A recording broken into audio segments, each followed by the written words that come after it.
سلام علیکم دوستای عزیز، امید که جور صحتمند سر حال باشین. دوستای عزیز،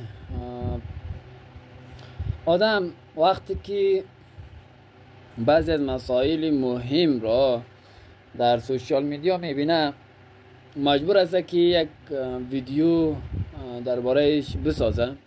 شما این ویدیو را ببینین و بعد به ادامهش گپ میزنیم.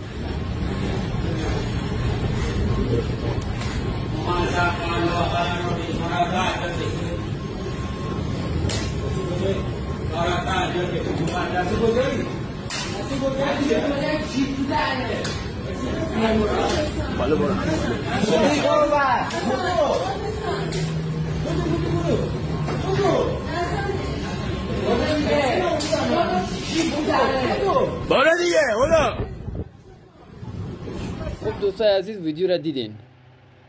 در این ویدیو نمونه از ویدیوهایی هست که ایرانی ها داره با افغانی ها چنین برخورد را میکنه.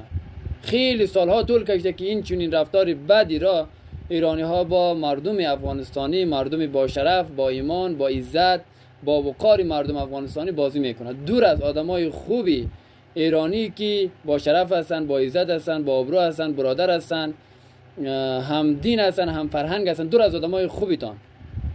اما اینمی دو بچه‌ای که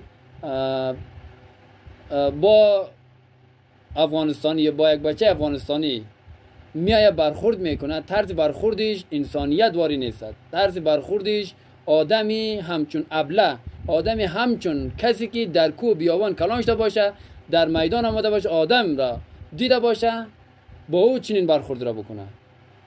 اینمی دو شخصی که افغانستان را لطیکوب کرده گویا طوری است که در یک کوهستان، در یک دیها، در یک بین حیوانات کلان شده باشه، بیایه در داخل شهر یلا بکنه و چنین برخورد را با انسان ها انجام بده. افرادی که مردمی که در اطراف همی بودین، شما انسان هستین، شما حیوان خود نیستین. بگوین که او برادر تو پلیس هستی، تو پاسگاه هستی، تو چی هستی؟ کدام سر گفته افغانی ها سر پیاز هستی، بیخ پیاز هستی؟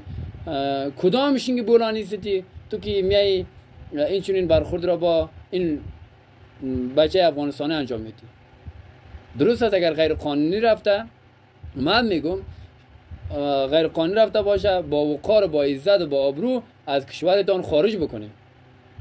اگر خیلی از دوستا اطلاع داریم که نه بر از پاسپورتش ارزش قائل شدین، نه مدرکش ارزش قائل شدین، پیش روی قدر مردم خیلی از کسا را شما مدرکاش حتی پاره کردین، در رویش زدین با عنوان افغانی کثافت.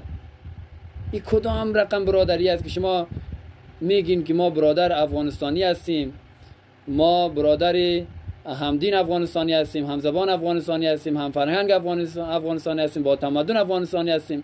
این کدام رقم برادری است؟ این کدام رقم همزبان بودن است؟ ما حیران ماندیم شما را، ایرانی ها را به عنوان چی خطاب کنیم؟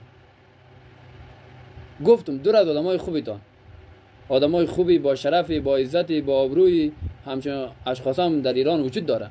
اما چند آدمی لوده کودن، آدمای بیعقل میایه یک افغانستانی عزیز ما را که در پیش رو اینقدر افراد تا سیکاره میکنه، دل آدم در میگیره. به خدا کمی طرز برخورد، اخلاق، ادب شما خود یاد بگیرین.